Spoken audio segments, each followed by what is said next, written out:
Bagaimana agar tidak terus khawatir dan bisa tidur dengan nyenyak? Walaupun saya mengalami kecemasan dan saya juga mengalami kecemasan plus masalah lambung. Oke teman-teman yang masih mengalami gangguan tidur, yuk tonton video ini untuk kamu bisa praktek apa yang saya bahas di sini untuk membantu kamu bisa segera tidur dengan mudah dan nyenyak. Dan seperti biasa, bagi yang masih baru pertama kali tonton, silahkan subscribe. Dan bagi yang sudah tonton belum subscribe, tolong subscribe juga. Terima kasih yang sudah subscribe. Banyak orang yang ketika mengalami masalah kecemasan dan juga masalah lambung, biasanya susah tidur. Susah tidur terjadi karena biasanya karena ada rasa fisik yang tidak nyaman di tubuh, ya kan? Ada gangguan fisik yang muncul di tubuh yang sangat tidak nyaman yang membuat kita jadinya susah tidur. Yang kedua adalah selain gangguan fisik adalah karena pikirannya.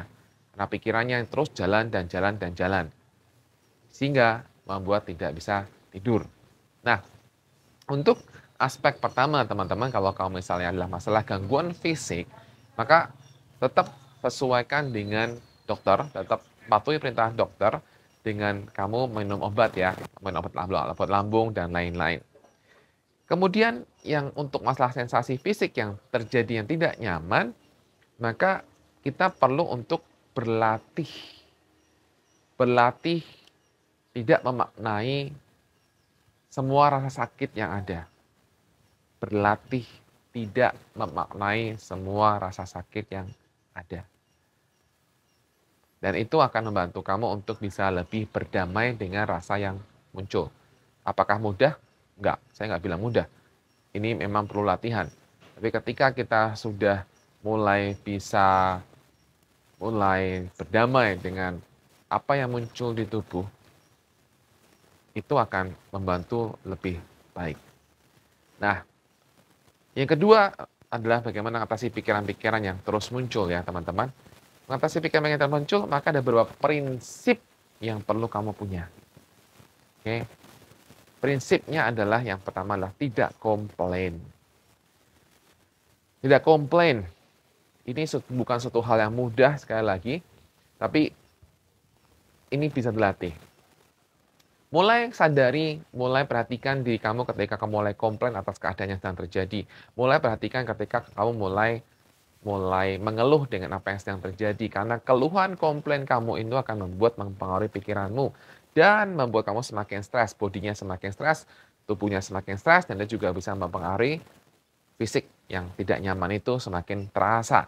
Jadi teman-teman, bisakah kamu dalam satu hari ini kemudian mulai untuk belajar menyadari kapan saya mulai komplain, kapan saya mulai ngeluh dengan keadaan saya, kapan saya mulai komplain, kok masih muncul ya, kenapa masih belum bisa tidur ya, kenapa masih begini ya. Nah, itu adalah komplain ngeluh yang sering terjadi yang tidak disadari. Mungkin kamu sadar beberapa, tapi kan kamu tetap lanjutkan. Dan ini adalah skill yang perlu ditingkatkan teman-teman untuk menyadari komplain, keluhan yang sering kamu lakukan. Oke? Dan gantilah itu dengan kata-kata yang baik. Ketika kamu sudah menyadari itu, ganti langsung. Masalahnya adalah tidak banyak orang yang menyadari bahwa dirinya sering komplain.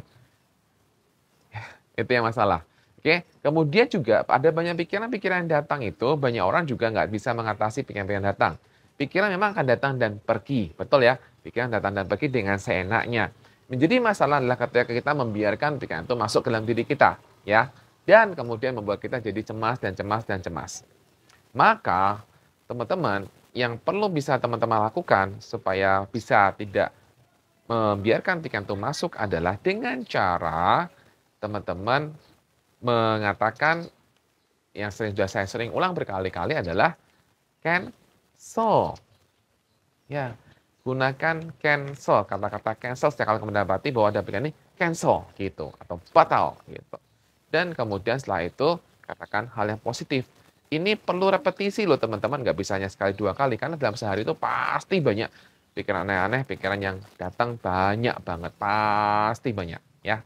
Kemudian teman-teman sebelum tidur, maka yang perlu kamu lakukan adalah tulislah semua keluhan kamu di kertas, di buku khusus nama ya.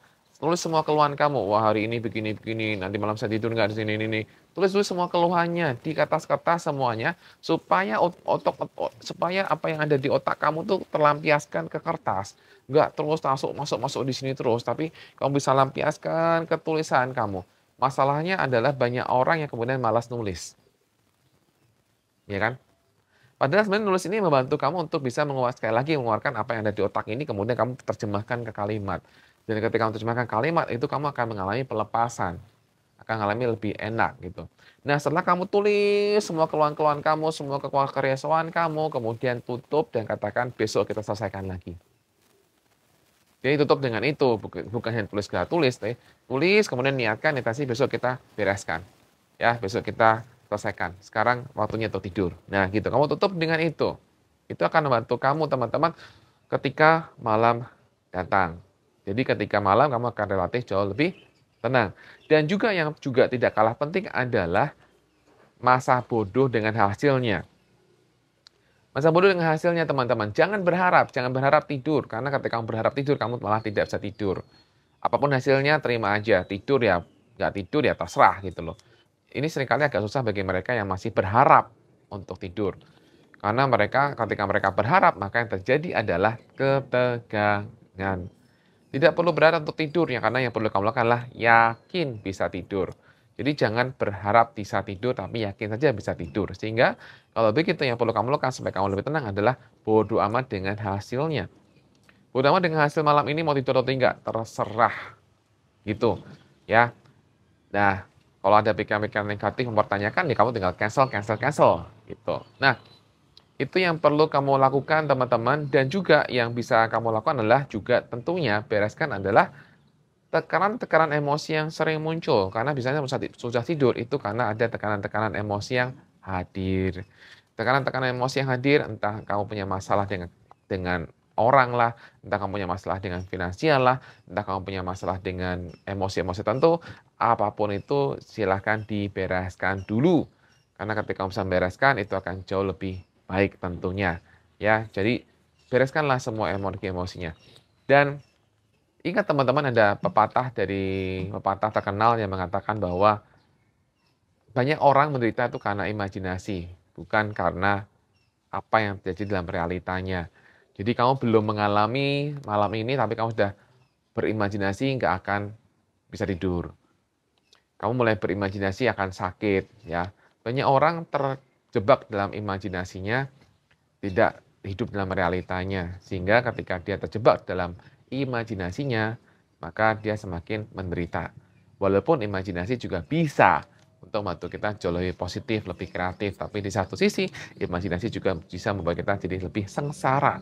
Jadi berhati-hati dengan imajinasi yang kamu berikan pada diri kamu sendiri ketika mau tidur ataupun sepanjang hari, ya teman-teman ya. Nah, untuk masalah-masalah fisiknya, seperti lambungnya dan sebagainya, seperti yang bisa kamu lakukan adalah dengan menegakkan, dengan kamu berikan bantal lebih tinggi supaya kamu tidurnya nggak terlentang begini, tapi ada bisa agak sandar seperti ini, bisa posisi seperti ini. Kemudian kamu juga bisa untuk mulai untuk belajar, untuk mulai mematuhi apa yang diminta oleh dokter, dan tentunya seperti yang dikatakan di poin pertama adalah berdamailah dengan semua rasa yang muncul. Dan teman-teman, bagi kamu yang masih susah tidur, kamu juga bisa gunakan relaksasi, kamu bisa dengarkan relaksasi yang banyak di YouTube yang membantu kamu untuk bisa lebih rileks, teman-teman ya. Bisa gunakan banyak, kok di YouTube ada banyak banget, atau kamu bisa juga lihat video-video saya tentang bagaimana mengatasi susah tidur yang sudah saya bahas di video ini. Itu ada saya bahas tentang bagaimana cara mengatasi susah tidur. Oke, dan kalau kamu ternyata sekarang masalahnya adalah kamu sudah minum obat dan kamu sudah minum obat psikiater, maka percayakan pada psikiater karena mereka tahu yang terbaik bagi kamu. Kalau kamu mau mengurangi obat kamu, tolong tetap konsultasikan sama psikiaternya ya teman-teman. Jangan langsung nggak minum sama sekali. Oke teman-teman, tentunya ini akan perlu usaha, saya tahu ini perlu usaha untuk kamu melakukan hal ini, tapi begitu kamu terus melakukan usaha untuk melakukan hal ini, kamu akan jauh lebih baik lagi. Oke, semoga apa yang saya bahas bermanfaat bagi kamu di video singkat ini. Terima kasih, salam bye-bye cemas.